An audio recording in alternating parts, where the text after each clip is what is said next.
തീർച്ചയായിട്ടും ഏറ്റവും പ്രധാനമായി എടുത്തു പറയേണ്ടുന്ന കാര്യം ഇത് ഏത് തരത്തിലായിരിക്കും നമുക്ക് മുമ്പിൽ അവസരങ്ങളുടെ പുതിയൊരു വാതായനം തുറക്കുക എന്ന കാര്യത്തിലാണ് ചർച്ചകൾ പുരോഗമിച്ചുകൊണ്ടിരിക്കുന്നത്. അവിടെ എനിക്ക് തോന്നുന്നു ഏറ്റവും വിദഗ്ധമായ അഭിപ്രായങ്ങൾ പറയാൻ പ്രാപ്തരായിട്ടുള്ളത് തുറമുഖവുമായി ബന്ധപ്പെട്ട പ്രവർത്തനങ്ങൾ ഇതിനോടകം തന്നെ വ്യാപൃതരായിട്ടുള്ളവരാണ്. എന്നോടൊപ്പം ശ്രീ സതീഷ് ഗോപി ചേരുന്നു. അദ്ദേഹം റിട്ടയർഡ് ഹൈഡ്രോഗ്രാഫറാണ്.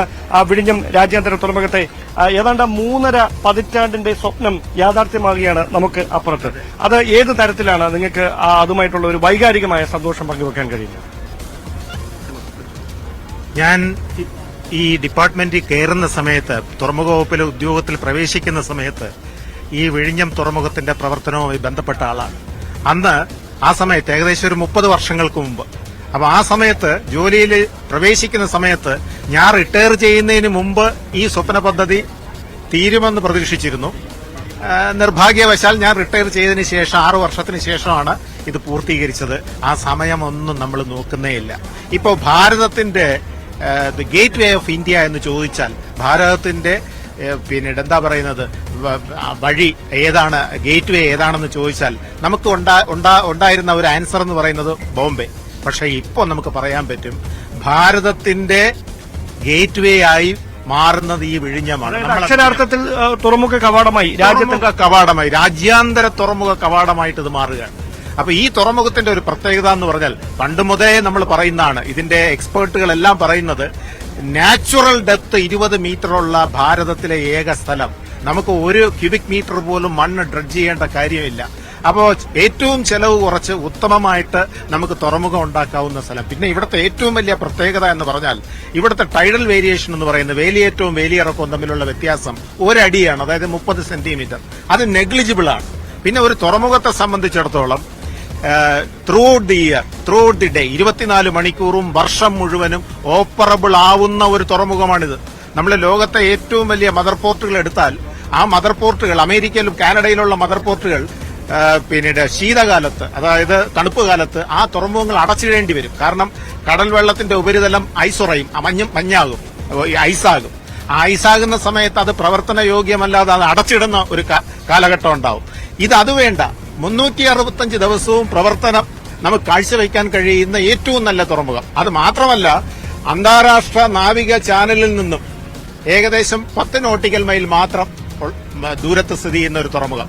ഈ അന്താരാഷ്ട്ര ചാനലിലൂടെയാണ് ദിവസം 200 കപ്പലിലധികം പോയിക്കൊണ്ടിരിക്കുന്നതെന്ന യാഥാർത്ഥ്യം നമ്മൾ മനസ്സിലാക്കണം. ഈ 10 നോട്ടിക്കൽ മൈലിനപ്പുറം ഓരോ ദിവസവും 200-ലധികം കപ്പലുകൾ ഓരോ ദിവസവും കടന്നു പോവുകയാണ്. ആ കപ്പലുകൾക്ക് സുഗമമായി നമ്മുടെ തീരത്തേക്ക് എത്താൻ കഴിയുന്നു എന്ന് തന്നെയായിരിക്കും ഒരുപക്ഷെ ഇത് തരുന്ന ഏറ്റവും വലിയ പ്രതീക്ഷ, അല്ലെ? തീർച്ചയായിട്ടും. അത് മാത്രമല്ല, ഭാരതത്തിന്റെ പ്രതീക്ഷ എന്ന് പറഞ്ഞാൽ ഭാരതത്തിന്റെ ആദ്യത്തെ മദർ പോർട്ട്, അതായത് നമ്മളെ ഭാരതത്തെ സംബന്ധിച്ചിടത്തോളം ഇത്രയേറെ 8000-ലേറെ തീരപ്രദേശം കോസ്റ്റൽ ഏരിയ ഉണ്ടെങ്കിലും നമുക്കൊരു മദർ പോർട്ട് ഒരു 5 വർഷം മുമ്പ് അല്ലെങ്കിൽ 10 വർഷം മുമ്പ് നമുക്ക് വിദൂരമായിരുന്നു. ഇപ്പോൾ നമ്മൾ മദർ പോർട്ട് എന്ന് പറയുന്ന നമ്മുടെ സ്വപ്നം അത് സാക്ഷാത്കരിച്ചിരിക്കുകയാണ്.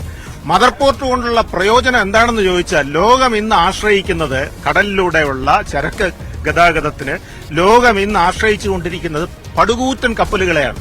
എന്തുകൊണ്ടാണ് ഈ പടുകൂറ്റൻ കപ്പലുകളെ നമ്മൾ പിന്നീട് ലോകം അത് സ്വീകരിച്ചുകൊണ്ടിരിക്കുന്നു എന്ന് ചോദിച്ചാൽ അതിന് ഒരു ഉത്തരമേ ഉള്ളൂ. നിങ്ങൾക്ക് 1000 കണ്ടെയ്നർ കൊണ്ടുപോകാനുള്ള 10 ഷിപ്പ് ഉണ്ടെങ്കിൽ ആ 10 ഷിപ്പ് എടുക്കുന്ന എക്സ്പെൻസിന്റെ, അതായത് ഫ്യൂവൽ എക്സ്പെൻസിന്റെ 1/5 ഭാഗം മതി നിങ്ങൾക്ക് ഈ 10,000 കണ്ടെയ്നർ ഒരു മദർഷിപ്പിൽ കൊണ്ടുപോകാൻ. ഏതാ ലാഭം? തീർച്ചയായിട്ടും മദർഷിപ്പാണ് ലാഭം. ഇന്നത്തെ ഏറ്റവും വലിയ പിന്നീട് എന്താ പറയുന്ന കണ്ടെയ്നർ ട്രാൻസ്ഷിപ്മെന്റ് കമ്പനികളായ, കണ്ടെയ്നർ കൊണ്ടുപോകുന്ന കമ്പനികളായ മേഴ്സ്ക് ഇന്റർനാഷണലും അത് SMC ഒക്കെ, അവരുടെയൊക്കെ ഇന്ന് അവരുടെ ശേഖരത്തിൽ ഏറ്റവും കൂടുതലുള്ളത് മദർഷിപ്പുകളാണ്. എന്തുകൊണ്ടാണ്? അവർക്ക് കോടിക്കണക്കിന് ഡോളർ അവർക്ക് ലാഭമുണ്ടാക്കി തരുന്ന ഒരു ബിസിനസ് എന്ന് പറയുന്നത് അവരുടെ മദർഷിപ്പിലൂടെയാണ്. അപ്പൊ ലോകം മദർഷിപ്പിനെ ആശ്രയിക്കുമ്പോൾ നമുക്കൊരു മദർ പോർട്ട് ഇല്ലാത്തതുകൊണ്ട് ഒരു വർഷം ഇന്ത്യക്ക് നഷ്ടമാവുന്നത് 2500 കോടി രൂപയാണ്. അവിടെ ഒരു പ്രധാനപ്പെട്ട സംശയം നമ്മുടെ സാധാരണക്കാരായ പ്രേക്ഷകർക്ക് ഉയർന്നു വരാൻ സാധ്യതയുള്ള ഈ സാധാരണ തുറമുഖത്തെയും അമ്മ തുറമുഖത്തെയും മദർ പോർട്ട്, ഇതിനെ തമ്മിൽ വ്യത്യസ്തമാക്കുന്നത് എന്താണ്? മദർ പോർട്ട് എന്ന് പറയുമ്പോൾ സാധാരണ ഒരു തുറമുഖം കൈകാര്യം ചെയ്യുന്ന ചരക്കുകളുടെ 10, 40, 50 ഇരട്ടി കൈകാര്യം ചെയ്യാനുള്ള പ്രാപ്തി ആ തുറമുഖത്തിനുണ്ടാവും. എത്രത്തോളം നമ്മൾ ചരക്ക് കൂടുതൽ കൈകാര്യം ചെയ്യുന്നു അത്രത്തോളം തൊഴിലവസരങ്ങൾ സൃഷ്ടിക്കപ്പെടും. ഇപ്പൊ വിഴിഞ്ഞത്തെ സംബന്ധിച്ചിടത്തോളം ഈ തുറമുഖം ഡിസൈൻ ചെയ്ത സമയത്ത്, അതായത് നമ്മൾ ഈ തുറമുഖത്തിനെ കുറിച്ച് ആധികാരികമായിട്ട് DPR ഡീറ്റെയിൽഡ് പ്രോജക്ട് റിപ്പോർട്ട് തയ്യാറാക്കിയ സമയത്ത് 1,00,000 തൊഴിലവസരങ്ങൾ സൃഷ്ടിക്കപ്പെടും എന്നുള്ള രീതിയിലാണ്. അതായത് നേരിട്ടോ അല്ലാതെ പരോക്ഷമായിട്ടോ 1,00,000 തൊഴിലവസരങ്ങൾ സൃഷ്ടിക്കപ്പെടും എന്നുള്ള കാര്യം നമ്മൾ അടിവരയിട്ട് പറഞ്ഞിരുന്നു. നമ്മളൊരു കാര്യം ഓർക്കേണ്ടത്, തിരുവനന്തപുരം സിറ്റിയിലെ ജനസംഖ്യ എന്ന് പറയുന്നത് 10 ലക്ഷമേ ഉള്ളൂ. അപ്പൊ ഇവിടെ 10ൽ ഒരാൾ തുറമുഖവുമായിട്ട് ബന്ധപ്പെട്ട് പ്രവർത്തിക്കേണ്ടി വരും. ഈ തുറമുഖം വളരെ എഫിഷ്യന്റ് ആയിട്ട് പോകണമെന്നുണ്ടെങ്കിൽ അത് 3ാം ഘട്ടം 4ാം ഘട്ടം ആവുമ്പോൾ, അതിപ്പോ 2045 തീരുമെന്ന് പ്രതീക്ഷിച്ചിരുന്നു, 2028 തീരാൻ പോവുകയാണ്. വളരെ നേരത്തെ 2028 2ാം ഘട്ടവും 3ാം ഘട്ടവും 4ാം ഘട്ടവും പൂർത്തിയാക്കുമ്പോൾ ഇവിടത്തെ തൊഴിലവസരം എന്ന് പറയുന്നത് ഇപ്പോൾ 1,00,000 എന്ന് പറഞ്ഞ് നമ്മൾ കാണിച്ച സംഖ്യ എത്രയോ മടങ്ങാണ്. അനുബന്ധ മേഖലകളിലേക്ക് അത് വലിയ തരത്തിൽ മറ്റ് വികസനങ്ങൾക്ക് വഴി. തീർച്ചയായും ഇപ്പൊ തന്നെ വേറെ ഒന്നും ചിന്തിക്കേണ്ട. ഒരു 20 വർഷം മുമ്പുള്ള വിഴിഞ്ഞമാണോ ഇപ്പോഴുള്ള വിഴിഞ്ഞം? അത് മാത്രം ആലോചിച്ച്, ഈ തുറമുഖ നിർമ്മാണം ഇവിടെ തുടങ്ങിയതിന് ശേഷം ഈ വിഴിഞ്ഞോ ചുറ്റുഭാഗത്ത് ഇപ്പോഴുണ്ടായ ഡെവലപ്മെന്റ്സ് എന്താ? അത് ഈ തുറമുഖ ഉദ്ഘാടനം ചെയ്യുന്നതിന് മുമ്പ് ഇപ്പോഴിത് ട്രയൽ റണ്ണാണ് ഇവിടെ നടന്നുകൊണ്ടിരിക്കുന്നത്. ഏകദേശം ഡിസംബർ ആകുമ്പോഴേ ഇത് ഫുള്ളി ഫംഗ്ഷനിലാവുള്ളൂ. ഇപ്പോ 800 മീറ്റർ ബെർത്ത് ഉണ്ട്. ആ 800 മീറ്റർ ബെർത്തിൽ 400 മീറ്റർ ബെർത്തിൽ മാത്രമേ ഇപ്പൊ എല്ലാ കാര്യങ്ങളും ചെയ്ത് തീർത്തിട്ടുള്ളൂ. അടുത്ത 400 മീറ്റർ ദൂരം ഈ ഓണത്തിന് മുമ്പ് തീരുമെന്ന് പ്രതീക്ഷിക്കുന്നു. അപ്പൊ 800 മീറ്റർ ഈ പിന്നീട് ബെർത്ത് ആകുമ്പോ ഇവിടെ വരുന്ന സാധ്യത, പിന്നെ ഇതിന്റെ 2ാം ഘട്ടവും 3ാം ഘട്ടവും 4ാം ഘട്ടവും പൂർത്തീകരിക്കുമ്പോൾ ഈ ബെർത്തിന്റെ നീളം എന്ന് പറയുന്നത് 2000 മീറ്ററായി മാറും. 2 കിലോമീറ്റർ. അതായത് 2028ഓടെ 2 കിലോമീറ്റർ നീളം ഈ ബെർത്ത് വെക്കുക. ഒരേ സമയം എത്ര മദർഷിപ്പുകൾക്ക് നമ്മുടെ തീരത്തേക്ക് എത്താൻ കഴിയും? 5 മദർഷിപ്പിന് ഒരുമിച്ച് ബെർത്ത് ചെയ്യാൻ പറ്റുന്ന രീതിയിലാണ് ഈ തുറമുഖം വിഭാവനം ചെയ്തിട്ടുള്ളത്. 5 മദർഷിപ്പിന് അറ്റ് എ ടൈം. ചെറു കപ്പലുകളാണെങ്കിൽ അതിന്റെ എണ്ണം കൂടും. ഇപ്പോ 4 മദർഷിപ്പ് എന്തായിരുന്നാലും ഫ്രീ ആയിട്ട് നിൽക്കാൻ വെക്കും. ഒരു 400 മീറ്റർ സ്പേസ് നമുക്ക് കൊടുക്കണം. 400 മീറ്ററോളം വരുന്ന വലിയ മദർഷിപ്പുകളുണ്ട്. ഈ വന്ന ഷിപ്പും അത്ര വലിയ ഹ്യൂജ് ആയിട്ടുള്ള മദർഷിപ്പ് അല്ല, പക്ഷെ ഒരു മദർഷിപ്പാണ്. 8000 കണ്ടെയ്നറിന് മോളിൽ കയറ്റുന്നതല്ല നമ്മുടെ ഭാഷയിൽ മദർഷിപ്പ് എന്നാ പറയുക. അപ്പൊ ഇതൊരു മദർഷിപ്പാണ് ഇവിടെ വന്നത്. ആദ്യമായിട്ട് വിഴിഞ്ഞ തുറമുഖത്തിന് ഒരു മദർഷിപ്പ് വന്നിരിക്കുന്നു. അത് തന്നെ ഒരു ചരിത്ര മുഹൂർത്തമല്ലേ. നമുക്ക് എനിക്ക് എടുത്തു പറയാനുള്ള കാര്യം, നമ്മുടെ കൊൽക്കത്ത തുറമുഖമായാലും പോർട്ട് ബ്ലെയർ തുറമുഖമായാലും മുംബൈ തുറമുഖമായാലും വിശാഖപട്ടണമായാലും നമ്മുടെ കൊച്ചി തുറമുഖമായാലും അവിടേക്കൊക്കെ വലിയ തരത്തിലുള്ള വാണിജ്യാടിസ്ഥാനത്തിലുള്ള പ്രവർത്തനങ്ങൾ, ഈ വലിയ തരത്തിലുള്ള ഏതാണ്ട് 75,000 ടൺ ചരക്ക് നീക്കം നടക്കുന്നുണ്ട് എന്ന തരത്തിലുള്ള കാര്യങ്ങളൊക്കെ പുറത്തു വരുന്നുണ്ട് കഴിഞ്ഞ സാമ്പത്തിക വർഷമടക്കം. സ്വാഭാവികമായി ഈ വിഴിഞ്ഞം യാഥാർത്ഥ്യമാകുന്നതോടെ നമുക്ക് ഈ കോസ്റ്റ് ഡിഡക്ഷൻ ഉണ്ടാകുന്നത് ഏത് മേഖലകളിലേക്കും? രാജ്യത്തിന് മുഴുവനായി നോക്കുമ്പോൾ നികുതി ഇനത്തിൽ മാത്രമായിരിക്കും കോസ്റ്റ് ഡിഡക്ഷൻ എന്ന് പറയുന്നത്? ഞാൻ ഉദ്ദേശിക്കുന്നത് നമുക്ക് നികുതിയായി, അതായത് നമ്മുടെ രാജ്യത്തൊരു മദർ പോർട്ട് ഇല്ലാത്തതിന്റെ പേരിൽ മറ്റ് രാജ്യങ്ങൾക്ക് നികുതിയായി കൊടുക്കേണ്ടി വരുന്ന വലിയ തുകയുണ്ട്, ആയിരക്കണക്കിന് കോടി രൂപയുണ്ട്. അത് ഈ വിഴിഞ്ഞം യാഥാർത്ഥ്യമാകുന്നതോടെ രാജ്യത്തിനകത്തേക്ക് തന്നെ ഏതാണ്ട് 4,500 കോടിയിലധികം രൂപ അങ്ങനെ നമുക്ക് ലാഭിക്കാൻ കഴിയും. ഈ കൊളംബോയ്ക്കും ചൈനയ്ക്കും ഒന്നും കൊടുക്കാതെ എന്നാണ് പറയപ്പെടുന്നത്. അതിലൊരു ആധികാരികത, അതിൽ ആ വ്യക്തത ഏത് തരത്തിലാണ് നമുക്ക് വരുത്താൻ കഴിയും? ഇപ്പൊ നമുക്ക് ഒരു ഉദാഹരണം പറയാം, എല്ലാവർക്കും മനസ്സിലാകുന്ന തരത്തിലൊരു ഉദാഹരണം പറയാം. അമേരിക്കയിൽ നിന്ന് നേരിട്ട് ഒരു കണ്ടെയ്നർ നമ്മുടെ വിഴിഞ്ഞത്തെത്തുന്നു എന്ന് വിചാരിക്കുക. ആ അമേരിക്കയിൽ നിന്ന് നേരിട്ടൊരു കണ്ടെയ്നർ വിഴിഞ്ഞത്തെത്തുന്നതും ഇവിടെ മദർ പോർട്ട് ഇല്ലാത്തതുകൊണ്ട് ആ കണ്ടെയ്നർ കൊളംബോ തുറമുഖം വഴി കറങ്ങി വരുന്നതോ അല്ലെങ്കിൽ സിംഗപ്പൂർ തുറമുഖം വഴി കറങ്ങി വരുമ്പോഴും ആ ഒരു കണ്ടെയ്നറിൽ നമുക്കുണ്ടാകുന്ന നഷ്ടം എന്ന് പറയുന്ന $800. ഇത് ആധികാരികമായിട്ട് പിന്നീട് ഒരു ഷിപ്പിലെ ക്യാപ്റ്റൻ എന്നോട് പറഞ്ഞാണ്. $800 നമുക്ക് നഷ്ടം വരും. ഏതിൽ വരും? ഒരു കണ്ടെയ്നർ ഇവിടെ വരുമ്പോ. അപ്പൊ ഒന്ന് ആലോചിച്ച് നോക്കൂ, 1000-10,000 കണ്ടെയ്നർ ഇവിടെ കൈകാര്യം ചെയ്യുമ്പോൾ നമുക്കുണ്ടാകുന്ന നഷ്ടം. അപ്പൊ ഈ നഷ്ടം ഈ സ്ഥലത്തിലേക്ക് വിഴിഞ്ഞത്തിലേക്ക് പ്രൊജക്ട് ചെയ്യുമ്പോൾ ഈ വിഴിഞ്ഞത്തുണ്ടാകുന്ന വിഴിഞ്ഞം തുറമുഖം വഴി ഉണ്ടാകുന്ന സാമ്പത്തിക ലാഭത്തിന്റെ ഒരു വിഹിതം ഈ ഏരിയയിലോട്ട് വരുമ്പോൾ ഈ ഏരിയയിൽ എങ്ങനെയായിരിക്കും നമ്മളെ തിരുവനന്തപുരം? അതിന്റെ അവിടെ പ്രധാനമായിട്ട് വരുന്ന ഈ ലാഭമായി വരുന്ന തുക അത് കേന്ദ്ര സർക്കാരിലേക്കായിരിക്കുമോ അതോ നമ്മുടെ സംസ്ഥാനത്തിന് അതുകൊണ്ടൊരു നേട്ടമുണ്ടാക്കാൻ കഴിയുമെന്ന കാര്യത്തിൽ യാഥാർത്ഥ്യമുണ്ടോ? തീർച്ചയായിട്ടും യാഥാർത്ഥ്യമുണ്ട്. ഒരു സംസ്ഥാനത്ത് പിന്നീട് വളർച്ചയുണ്ടാകണമെങ്കിൽ ആദ്യമായിട്ട് ചെയ്യേണ്ട കാര്യം എന്താണ്? തൊഴിൽ അവസരങ്ങൾ സൃഷ്ടിക്കപ്പെടണം. ചെറുപ്പക്കാർക്ക് തൊഴിലവസരങ്ങൾ സൃഷ്ടിക്കപ്പെടണം. ഇവിടെ അനുബന്ധ വ്യവസായങ്ങൾ വരണം. ഇപ്പം നമ്മുടെ നാട്ടിൽ വ്യവസായ അന്തരീക്ഷം വളരെ കുറവാണ് എന്നുള്ള രീതിയിലാണ് എല്ലാവരും പറയുന്നത്. പക്ഷേ ആ വ്യവസായ അന്തരീക്ഷം കുറവാണ് എന്നുള്ള രീതിയിൽ പറയുമ്പോഴും ഒരു തുറമുഖം വഴി ഇവിടെ വ്യവസായ അന്തരീക്ഷം, സൗഹൃദ അന്തരീക്ഷം നമ്മൾ സൃഷ്ടിച്ചെടുക്കാമെങ്കിൽ ഏതാണ് നല്ലത്? അങ്ങനെയുള്ള കാര്യങ്ങളിലൂടെ വേണം നമ്മൾ ഇവിടുത്തെ വളർച്ച കണക്കാക്കാൻ. ഇപ്പോൾ ഒരു തുറമുഖം വന്നതുകൊണ്ട് മാത്രമാണ് വ്യവസായ വളർച്ച വരുമെന്ന് നമുക്ക് ഉറപ്പിച്ചു പറയാവുന്നത്. പക്ഷെ അതിന്റെ അടിസ്ഥാനം ഈ തുറമുഖമായി തുറമുഖം തീർച്ചയായിട്ടും. അപ്പോൾ ഇനിയും പ്രധാനമായിട്ട് വരുന്ന ഒരു കാര്യം, ഈ 2000 കണ്ടെയ്നറുകൾ ഈ തീരത്തേക്ക് എത്തുന്നു. നമുക്ക് ലഭ്യമാകുന്ന സൂചനകൾ അനുസരിച്ച് ഇതിൽ പ്രധാനപ്പെട്ടവ റെയിൽ മാർഗമോ റോഡ് മാർഗമോ അല്ല കൊണ്ടുപോകുന്നത്. ഇതിന്റെ ചരക്ക് നീക്കം പ്രധാനമായി ജലമാർഗം തന്നെയായിരിക്കും. ഈ ജലമാർഗത്തിൽ നിന്ന് മാറി അത് കരമാർഗത്തിലേക്ക് എത്തുമ്പോൾ അതിന് അനുബന്ധമായ നിർമ്മാണ പ്രവർത്തനങ്ങൾ എത്ര സമയപരിധിക്കുള്ളിൽ പൂർത്തിയാക്കാൻ കഴിയുമെന്നാണ് നിങ്ങൾക്ക് ലഭ്യമാകുന്ന വിവരങ്ങൾ? 2028 അത് പൂർത്തീകരിക്കാൻ കഴിയുമെന്നാണ് പ്രതീക്ഷിക്കുന്നത്. പക്ഷേ എനിക്ക് ഡാനിനോട് പറയാനുള്ള പ്രധാനപ്പെട്ട കാര്യം എന്ന് പറയുന്നത്, ഇത് ഉദ്ഘാടനം ആയി, അപ്പോഴേക്കും ആ റോഡ് കണക്ടിവിറ്റിയും റെയിൽ കണക്ടിവിറ്റിയും നമുക്ക് ആയിട്ടില്ല. അതൊരു നെഗറ്റീവ് ആസ്പെക്ട് ആയിട്ട് നമ്മളിപ്പോൾ എടുക്കണം. കാരണം ഇതിനൊപ്പം തന്നെ റോഡ് വികസനവും റോഡ് കണക്ടിവിറ്റിയും റെയിൽ കണക്ടിവിറ്റിയും നമ്മൾ ഉണ്ടാക്കേണ്ടതാണ്. അതിലൊരു 3 വർഷം നമുക്ക് ബാക്കിലോട്ട് നമ്മൾ പോയി കഴിഞ്ഞാൽ ആ 3 വർഷവും ഈ തുറമുഖം എഫിഷ്യന്റ് ആയിട്ട് വർക്ക് ചെയ്യാൻ സാധിക്കുമോ എന്ന് ചോദിച്ചാൽ അവിടെ ഒരു ചെറിയൊരു വീഴ്ച നമ്മുടെ ഭാഗത്തുണ്ട്. ശരിയാണ്, ഇതൊരു ട്രാൻസ്ഷിപ്മെന്റ് തുറമുഖമാണ്. ഒരു സ്ഥലത്തുനിന്ന് നമ്മൾ ഒരു തുറമുഖത്തിൽ നിന്ന് ചരക്കുകൾ കയറ്റിവിടുന്നു, വേറൊരു തുറമുഖത്ത് വന്ന് ചരക്കുകൾ ഇറക്കുന്നു. പക്ഷേ ഇത് അതിന്റെ ഇൻ ബിറ്റ്വീൻ ഇതൊരു ട്രാൻസ്ഷിപ്പിന്റെ ഹബ്ബായിട്ടാണ് വർക്ക് ചെയ്യുന്നത്. ഇവിടെ കൊണ്ടുവന്ന് മദർഷിപ്പുകൾ കണ്ടെയ്നർ ഇറക്കുന്നു, ചെറു കപ്പലുകൾ വന്ന് ആ കണ്ടെയ്നർ എടുത്ത് തൊട്ടടുത്ത രാജ്യത്തിലോ അല്ലെ ഇന്ത്യയുടെ മറ്റു ഭാഗങ്ങളിലോ കൊണ്ടുപോകുന്നു. പക്ഷേ നമുക്ക് കൊല്ലത്തൊരു കണ്ടെയ്നർ എത്തിക്കണം, അല്ലെങ്കിൽ മധുരയിൽ ഒരു കണ്ടെയ്നർ എത്തിക്കണമെന്ന് പറഞ്ഞാൽ, അല്ലെങ്കിൽ ഡൽഹിയിൽ ഒരു കണ്ടെയ്നർ എത്തിക്കണമെന്ന് പറഞ്ഞാൽ അത് കടൽ മാർഗം പോകുന്നതിനേക്കാളും കരമാർഗം പോകുന്നതാണ്, നമ്മുടെ ഇൻസൈഡിലോട്ട് പോകുന്നത്.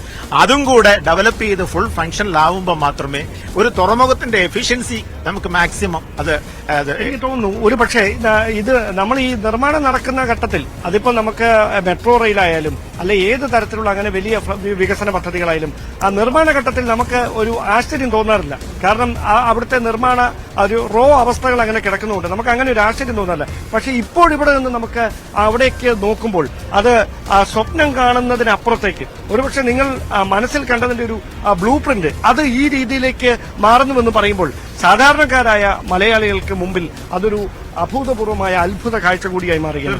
സ്വാഭാവികമായി നിങ്ങൾ ഈ പറയുന്ന പോലെ ആ നിർമ്മാണം ഏതാണ്ട് 8 അമ്മക്കപ്പലുകൾക്ക് ഒരേ സമയം അവിടെ വന്ന് ഈ 2 കിലോമീറ്റർ നീളമുള്ള ബർത്തിലേക്ക് കപ്പലുകൾ അടുപ്പിക്കാൻ കഴിയുന്ന തരത്തിലേക്കൊക്കെ കാര്യങ്ങൾ എത്തുന്ന ഒരു സാഹചര്യം ഉണ്ടാകുമ്പോൾ അത് നമുക്ക് മുമ്പിൽ തുറക്കുന്ന അവസരങ്ങളുടെ ഒരു വാതായനവും വളരെ വലുതായിരിക്കും. ഈ ഏറ്റവും ഇമ്മീഡിയറ്റ് ആയിട്ട് നമുക്ക് ഇനി ഇവിടെ നിന്ന് പൂർത്തിയാക്കാനുള്ളത് ഈ റിംഗ് റോഡിന്റെ നിർമ്മാണമാണോ, അതിനപ്പുറത്തേക്ക് മറ്റെന്തെങ്കിലും കാര്യങ്ങൾ? റിംഗ് റോഡിന്റെ നിർമ്മാണം ഏറ്റവും അത്യാവശ്യമായിട്ട് പൂർത്തീകരിക്കേണ്ടതുണ്ട്. അതായത് റോഡ് കണക്ടിവിറ്റി വളരെ എഫിഷ്യന്റ് ആയിട്ട് പൂർത്തീകരിക്കണം. റെയിൽ കണക്ടിവിറ്റിയും വളരെ എഫിഷ്യന്റ് ആയിട്ട് പൂർത്തീകരിക്കണം.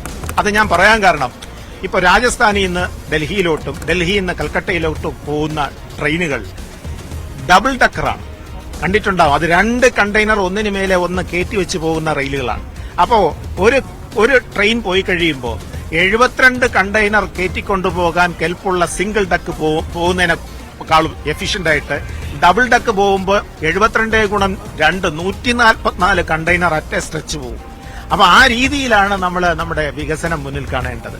ഞാനിവിടെ ചോദിച്ചു, പിന്നീട് ഇതിന്റെ ചോദിച്ചതിന്റെ രേഖ വാങ്ങിച്ചു നോക്കിയപ്പോ ഇതിൽ സിംഗിൾ ഡക്ക് കയറി പോകുന്ന തുരങ്കമാണ് നിർമ്മിക്കുന്ന, ഒറ്റ തുരങ്കം.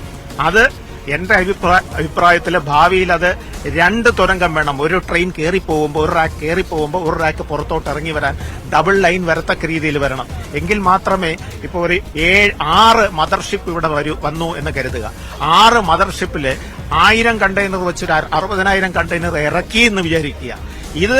ഇതിൽ കുറെ കണ്ടെയ്നർ, 10,000 കണ്ടെയ്നർ നമുക്ക് എത്തേണ്ട സ്ഥലത്ത് എത്തിക്കണം ഇന്ത്യക്കകത്ത് എന്ന് പറയുമ്പോൾ അത്രയും എഫിഷ്യന്റ് ആയിട്ട് ഫംഗ്ഷൻ ചെയ്യുന്ന ഒരു റെയിൽ സംവിധാനം നമുക്ക് വേണം. അതോടൊപ്പം എടുത്തു പറയാനുള്ള ഒരു പ്രധാനപ്പെട്ട കാര്യം, ഈ വിഴിഞ്ഞം രാജ്യാന്തര തുറമുഖത്തിന് ഒരു കോഡ് നൽകപ്പെട്ടിരിക്കുന്നു എന്നാണ് മനസ്സിലാക്കുന്നത്. ആ കോഡിന്റെ ഫുൾ ഫോം നമുക്കൊരു അതിന്റെ ഒരു അബ്രിവിയേറ്റഡ് ഫോം മാത്രമാണ് നമുക്ക് ലഭ്യമായിട്ടുള്ളത്. അതെന്താണ് താങ്കൾക്ക് അതിനെപ്പറ്റിയുള്ള ഒരു ധാരണ എന്താണ്? NVV തീർച്ചയായിട്ടും. അതായത് നമ്മൾ ആ ഒരു കാര്യങ്ങളിലേക്കൊക്കെ പ്രധാനമായിട്ട് വരുമ്പോൾ എടുത്തു പറയേണ്ടുന്ന ഒരു കാര്യം, ഈ വിഴിഞ്ഞം രാജ്യാന്തര തുറമുഖം നമ്മുടെ രാജ്യാന്തര വികസന ഭൂപടത്തിൽ അല്ലെങ്കിൽ തുറമുഖ ഭൂപടത്തിൽ വഹിക്കുന്ന നിസ്തുലമായ പങ്ക് അത് രാജ്യത്തിന്, അതായത് ഇന്ത്യക്ക് മാത്രമല്ല നമ്മുടെ അയൽ രാജ്യങ്ങൾക്ക് കൂടി ഏറ്റവും ഒഴിവാക്കാനാകാത്ത തരത്തിലുള്ള ഒരു വികസന കുതിപ്പിന്റെ തുടക്കമായി മാറും എന്ന് കൃത്യമായി വ്യക്തമാക്കുന്ന ആധികാരികമായ വിവരങ്ങളാണ് ഈ വിഴിഞ്ഞം തുറമുഖത്തിലെ തന്നെ ഹൈഡ്രോഗ്രാഫറായി സേവനം അവസാനിപ്പിച്ച ശ്രീ സതീഷ് ഗോപി വ്യക്തമാക്കിയത്. ഞാൻ താങ്കളോട് ചോദിച്ച കാര്യം, ഇവിടെ ഈ ഒരു കോഡ് നൽകപ്പെട്ടിരിക്കുന്നു വിഴിഞ്ഞം രാജ്യാന്തര തുറമുഖത്തിന്. ആ കോഡിന്റെ പൂർണ്ണരൂപം എന്താണ്? അതുമായി ബന്ധപ്പെട്ട നിങ്ങൾക്ക് ലഭ്യമായിട്ടുള്ള വിവരങ്ങൾ എന്താണ്? നമുക്കിവിടെ NSPCയുടെ ക്ലിയറൻസ് ജൂൺ മാസം 2-ാം തീയതിയാണ് കിട്ടിയത്. NSPC എന്നാണ് പറയുന്നത്. ആ ക്ലിയറൻസ് കിട്ടിയതിനു ശേഷം അതിനുശേഷം കസ്റ്റംസ് ക്ലിയറൻസ് ലഭിച്ചു കഴിഞ്ഞു. പിന്നെ ഈ തുറമുഖത്തിനൊരു കോഡ് കൊടുത്തിട്ടുണ്ട്. ആ കോഡെന്ന് പറയുന്നത് നമ്മളെ ഓരോ എയർപോർട്ടിനും ഓരോ കോഡുണ്ട്. ആ കോഡ് ഇപ്പൊ ഒരു പൈലറ്റിന് മനസ്സിലായി കഴിഞ്ഞാൽ ആ കോഡ് ഏത് സ്ഥലമാണ്, ഏത് എയർപോർട്ടാണെന്ന് പെട്ടെന്ന് മനസ്സിലാകും. അതേപോലെ നമുക്ക് ഈ ഇതുപോലെ ഇന്റർനാഷണൽ കാർഗോകൾ കൈകാര്യം ചെയ്യുന്ന അല്ലെങ്കിൽ ഇന്റർനാഷണൽ ഷിപ്പിംഗ് വരുന്ന മേഖലയിലുള്ള തുറമുഖങ്ങൾക്ക് ഓരോ കോഡുണ്ട്. അത് ഒരു ഇന്റർനാഷണൽ ബോഡിയാണ്, ഗവേണിംഗ് ബോഡിയാണ് നൽകുന്നത്. ആ ക്ലിയറൻസ് ഇതിന്റെ കാര്യങ്ങളെല്ലാം നോക്കി ഇതിൽ നമുക്ക് അന്താരാഷ്ട്ര കപ്പൽശാല എവിടെ കൂടെയാണ് പോകുന്നത്, അവിടെ നിന്ന് ഇവിടെ വരാൻ പറ്റുമോ, പ്രോക്സിമിറ്റി, അതിന്റെ ഓപ്പറേഷൻ കേപ്പബിലിറ്റി എല്ലാം നോക്കിയിട്ടാ കോഡ് തരുന്നത്. അതിന്റെ കസ്റ്റംസ് ബാക്കിയുള്ള കാര്യങ്ങളെല്ലാം നോക്കിയിട്ടാ. അപ്പൊ ആ കോഡ് ഇവിടെ കിട്ടുക എന്ന് പറഞ്ഞാൽ ഒരു പോർട്ടിനെ സംബന്ധിച്ചിടത്തോളം, നിർമ്മാണത്തിലിരിക്കുന്ന ഒരു പോർട്ടിനെ സംബന്ധിച്ചിടത്തോളം അത് വളരെ ഇമ്പോർട്ടന്റ് ആണ്. അതിവിടെ ലഭിച്ചു എന്ന് പറയുമ്പോൾ നമ്മൾ അടിവരയിട്ട് പറയേണ്ടത്, ഇതില് നമ്മളിപ്പോ പിന്നീട് ഇപ്പോ നടക്കുന്നത് ഈ ചരക്കുകൾ കൊണ്ടുവന്നുള്ള പരീക്ഷണങ്ങളാണ്. ആ പരീക്ഷണങ്ങൾ നടക്കുന്നതിന് മുമ്പ് തന്നെ നമുക്ക് കോഡ് ലഭിച്ചു എന്നുള്ളതാണ്. അപ്പോ ട്രയൽ റൺ ഘട്ടത്തിന് മുൻപ് തന്നെ നമുക്ക് കോഡ് ലഭിച്ചു. അപ്പോ അതൊരു ശുഭ സൂചകമായിട്ട് നമ്മൾ എടുക്കണം തീർച്ചയായിട്ടും. ആ കോഡിനെ കുറിച്ച് ഞാൻ അതിന്റെ എക്സ്പാൻഷനെ കുറിച്ച് പിന്നീട് ഞാൻ പറയാം. തീർച്ചയായിട്ടും. എന്തായാലും നമുക്ക് പ്രധാനമായി എടുത്തു പറയേണ്ടത് മറ്റൊരു കാര്യം, ഏതാണ്ട് 6000 കോടി രൂപ ചെലവിൽ നിർമ്മാണം പൂർത്തിയാക്കാൻ കഴിയുമെന്ന പ്രതീക്ഷയിൽ തുടങ്ങിയ വിഴിഞ്ഞം രാജ്യാന്തര തുറമുഖത്തിന്റെ നിർമ്മാണ പ്രവർത്തനങ്ങൾ അവസാന ഘട്ടത്തോടെ, അതിന്റെ ആദ്യഘട്ടം അവസാനിക്കുമ്പോൾ ഏതാണ്ട് 8880 നമുക്ക് പ്രേക്ഷകർക്ക് വേണ്ടി കൂടി ഒരു സംശയം സതീഷ് ഗോപിയോട് കൂടി ചോദിക്കണം. ഇപ്പൊ നമ്മൾ വിഴിഞ്ഞം തുറമുഖത്തിന്റെ സാധ്യതകളെ കുറിച്ച് ഇങ്ങനെ സംസാരിക്കുന്നു, പക്ഷേ നമുക്ക് മുന്നിൽ മറ്റൊരു അനുഭവം, കൊച്ചിയിലെ കണ്ടെയ്നർ ട്രാൻസ്ഷിപ്മെന്റ് ടെർമിനൽ വലിയ പ്രതീക്ഷകളുമായി UPA സർക്കാരിന്റെ കാലത്ത് വന്ന സ്ഥാപനമാണ്. പക്ഷേ ആ പദ്ധതി പിന്നീട് വേണ്ടത്ര വേഗതയിൽ ലാഭകരമായി മുന്നോട്ട് പോയില്ല എന്നതാണ് കഴിഞ്ഞകാല കണക്കുകളും അനുഭവങ്ങളും നമുക്കുള്ളത്. എന്താണ് വിഴിഞ്ഞവും കൊച്ചിയിലെ ഈ പദ്ധതിയും തമ്മിലുള്ള വ്യത്യാസം, അതിന്റെ സാധ്യത, അതുകൂടി സതീഷ് ഗോപിക്ക് ഒന്ന് വിശദീകരിക്കാൻ കഴിയുമെന്ന് തോന്നുന്നു. തീർച്ചയായിട്ടും. ഞങ്ങൾക്ക് പ്രധാനമായി പ്രേക്ഷകർക്കുൾപ്പെടെ ഒരു സംശയമായി ഈ ഘട്ടത്തിൽ ഉയർന്നു വരുന്ന ഒരു കാര്യം, വല്ലാർപാടത്തും സമാനമായ തരത്തിൽ വലിയ പ്രതീക്ഷയോടെ മൻമോഹൻ സിംഗ് പ്രധാനമന്ത്രിയായിട്ടിരുന്ന കാലത്ത് ഈ ട്രാൻസ്ഷിപ്മെന്റ് ടെർമിനൽ കൊണ്ടുവരുന്നു. അവിടെ നിന്ന് ചരക്ക് നീക്കം നടക്കുമെന്ന് പറയുന്നു. അതുമായി ബന്ധപ്പെട്ട പ്രവർത്തനം ഉണ്ടാകുന്നു. പക്ഷേ പിന്നീട് വലിയ നഷ്ടത്തിലേക്ക് അത് പോകുന്ന കാഴ്ചയാണ് ഉണ്ടായത്. അവിടെ നഷ്ടമുണ്ടാകുമ്പോൾ ഇവിടെ ലാഭമുണ്ടാകുമെന്ന് പറയുന്നതിന്റെ അടിസ്ഥാനം എന്താണ്? അതിന് ഒരു ഇക്വേഷൻ മാത്രം നമ്മൾ ഓർത്താൽ മതി. ഷിപ്പിന്റെ വലിപ്പം കൂടുന്നതോടുകൂടി എന്തുണ്ടാവും? ചരക്ക് കയറ്റിയിറക്ക് ലാഭകരമാവും. ഇപ്പൊ കൊച്ചി തുറമുഖത്തിന്റെ ഡ്രാഫ്റ്റ് എന്ന് പറയുന്നത് 13 മീറ്ററാണ്. 13 മീറ്റർ ഡ്രാഫ്റ്റ് എന്ന് പറയുമ്പോൾ സാധാരണ യൂഷ്വലി ഒരു 10 മീറ്റർ ഡ്രാഫ്റ്റ് ഒക്കെ ഉള്ള വെസൽ മാത്രമേ കയറുകയുള്ളൂ. ഒരു 9 മീറ്റർ 10 മീറ്റർ ഡ്രാഫ്റ്റ് ഉള്ള വെസലേ കയറുകയുള്ളൂ. 10 മീറ്ററും 9 മീറ്ററും ഡ്രാഫ്റ്റ് ഉള്ള വെസൽ കയറുമ്പോൾ അതിൽ കയറ്റാവുന്ന കണ്ടെയ്നറുകളുടെ എണ്ണം ലിമിറ്റഡാണ്, മദർഷിപ്പ് പോലെയല്ല. അപ്പൊ അങ്ങനെയുള്ള കണ്ടെയ്നർ കയറ്റാനേ അവിടെ സാധിക്കുന്നുള്ളൂ. മാത്രമല്ല അവിടെ എപ്പോഴും ഡ്രഡ്ജിങ് ആവശ്യമായി വരുന്നുണ്ട് അവർക്ക്.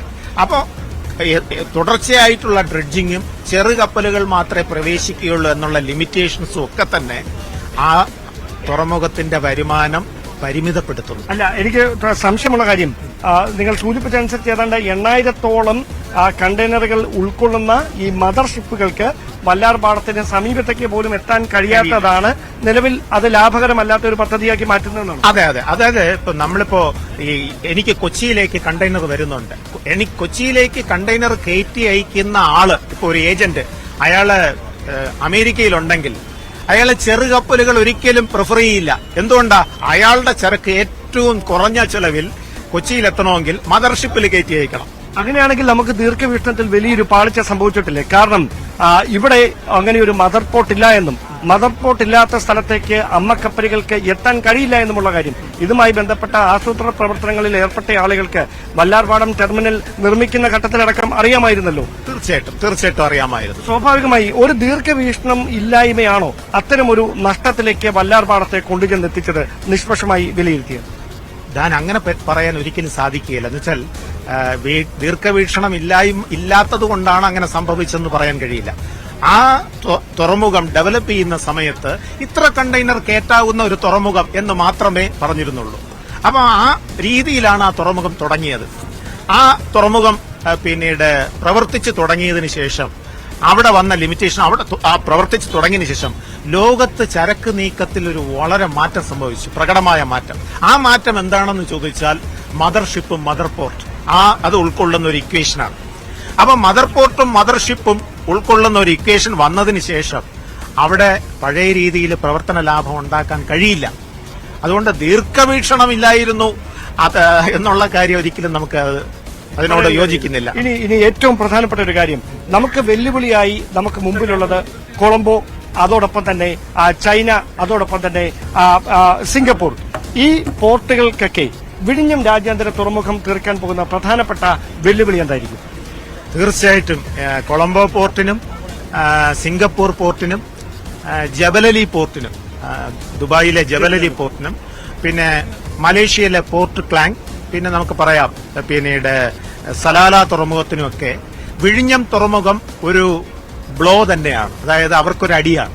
ഈ തുറമുഖം ഫംഗ്ഷൻ ചെയ്യുമ്പോൾ, ഈ തുറമുഖം ഫംഗ്ഷൻ ചെയ്യാതെ ഇരുന്നപ്പോ ഇന്ത്യക്ക് ഒരു വർഷം പ്രതിവർഷം നഷ്ടം എത്രയായിരുന്നു? 2500 കോടി രൂപയാണ്. ഈ 2500 കോടി രൂപ ആർക്കാ കിട്ടുന്നത്? ബാക്കിയുള്ള തുറമുഖങ്ങൾക്കാണ് കിട്ടുന്നത്. അപ്പൊ ഈ തുറമുഖം ഫംഗ്ഷൻ ചെയ്ത് തുടങ്ങുമ്പോൾ നാച്ചുറലി ആ തുറമുഖങ്ങളിൽ വന്നുകൊണ്ടിരുന്ന കാർഗോയുടെ അളവ് ഒരു പരിധിവരെ കുറയും. ഇനി ഭാരതത്തിന്റെ ദീർഘവീക്ഷണം നമ്മൾ ഒന്നുകൂടെ കണക്കാക്കുക. ഭാരതത്തിന്റെ ദീർഘവീക്ഷണം കണക്കാക്കി കഴിഞ്ഞാൽ നിക്കോബാറിൽ ഇപ്പോൾ നമ്മൾ മദർ പോർട്ട് ഡെവലപ്പ് ചെയ്യുന്നുണ്ട്. ഏകദേശം 72,000 കോടി രൂപ മുടക്കി ഒരു മദർ പോർട്ട് അവിടെ ഡെവലപ്പ് ചെയ്യുന്നുണ്ട്. ആ മദർ പോർട്ട് എന്ന് പറയുന്ന ലോകത്തിലെ ഏറ്റവും വലിയ പോർട്ടുകൾക്ക് തുല്യമാണ്. അതായത് നമ്മളൊരു കണക്ക് പറയുകയാണെങ്കിൽ ചൈനയിലെ പോർട്ടുകളിൽ 60% മദർ പോർട്ടുകളാണ്. അങ്ങനെ പറയാം. അപ്പൊ ചൈനയിലെ പോർട്ടുകളിൽ 60% മദർ പോർട്ടുകളാണ്. ചൈനയിലെ ഏറ്റവും വലിയ തുറമുഖമായ ഷാങ്ഹായ് തുറമുഖം ഒരു വർഷം കൈകാര്യം ചെയ്യുന്ന ചരക്കിനേക്കാളും കുറവാണ് ഇന്ത്യയിലെ എല്ലാ തുറമുഖങ്ങളും കൂടെ കൈകാര്യം ചെയ്യുന്ന ചരക്ക്. അതായത് നമ്മുടെ 13 വലിയ തുറമുഖങ്ങൾ, 250 ചെറിയ തുറമുഖങ്ങൾ, ഇവ കൈകാര്യം ചെയ്യുന്നതിനേക്കാൾ വലുതാണ് ചൈനയിൽ ഒരു വർഷം ഷാങ്ഹായ് തുറമുഖം ഒറ്റയ്ക്ക് കൈകാര്യം ചെയ്യുന്നത്. അപ്പോ ചരക്കുകൾ, സമുദ്രമാർഗമുള്ള ചരക്കുകളുടെ ഇമ്പോർട്ടൻസ് നമുക്ക് അതുവഴി മനസ്സിലാവും. എന്തുകൊണ്ടാണ് ചൈനയുടെ ഡെവലപ്മെന്റ് ഇത്രയും അവര് മുന്നോട്ട് പോയി എന്ന് വെച്ചാൽ അവരുടെ തുറമുഖങ്ങളാണ്. ഇപ്പൊ സിംഗപ്പൂർ എന്ന് പറയുന്ന രാജ്യത്തിന്റെ വിസ്തൃതി എന്ന് പറയുന്നത് തിരുവനന്തപുരം ജില്ലയുടെ 1/3 മാത്രമേ ഉള്ളൂ. 758 സ്ക്വയർ കിലോമീറ്റർ ആണ് സിംഗപ്പൂർ എന്ന് പറയുന്ന രാജ്യത്തിന്റെ വിസ്തൃതി. അതേസമയം തിരുവനന്തപുരത്തിന്റെ വിസ്തൃതി എന്ന് പറയുന്നത് 2100 സ്ക്വയർ കിലോമീറ്റർ ആണ്. തിരുവനന്തപുരം ജില്ലയുടെ 1/3 ഉള്ളൂ സിംഗപ്പൂർ. പക്ഷെ സിംഗപ്പൂരിന്റെ നേട്ടം എന്താണ്? സിംഗപ്പൂരിലെ 10 പേരെ എടുത്തു കഴിഞ്ഞാൽ അതിൽ 7 പേര് ഡയറക്ട്ലി ഓർ ഇൻഡയറക്ട്ലി തുറമുഖവുമായി ബന്ധപ്പെട്ട് ജീവിക്കുന്നവരാണ്. അപ്പൊ 10ൽ 7 പേര്, 10ൽ ബാക്കി 3 പേരോ അവർ കുട്ടികളോ വൃദ്ധരോ ആണ്. സ്വാഭാവികമായി സജിത്ത്, അത് തന്നെയാണ് ഈ നേട്ടങ്ങൾ ഏത് തരത്തിൽ നമുക്ക് നമ്മുടെ മാൻ പവർ അത് പ്രയോജനപ്പെടുത്താൻ കഴിയും എന്നത് തന്നെയായിരിക്കാം വിഴിഞ്ഞത്തിന്റെ മുമ്പിൽ നമുക്ക് മുമ്പിൽ തുറക്കുന്ന ഈ സാധ്യതകൾ ഒരു നേട്ടങ്ങളുടെ പാതയിലേക്ക് നമ്മുടെ രാജ്യത്തെയും കേരളത്തെയും വിഴിഞ്ഞത്തെയും കൊണ്ടെത്തിക്കുന്നത്.